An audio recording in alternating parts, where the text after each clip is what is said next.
görün biz hansı zamana gəlib çatmışıq ki, harda dayanmışıq ki, yoldaşımın corabını geyindirirəm deyən qadınlara linç eləyirik.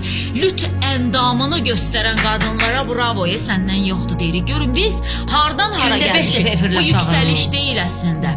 Bu bizim tak deyə düşməyimizi, amma ki hiss olunmur bu.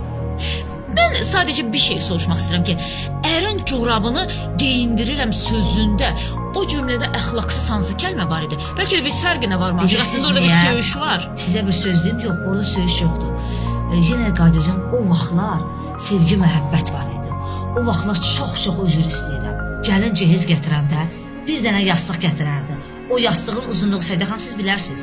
Düz. Uzun idi, bir dənə idi. O yastıq bölünəndə artıq ailə dəyərləri etdi.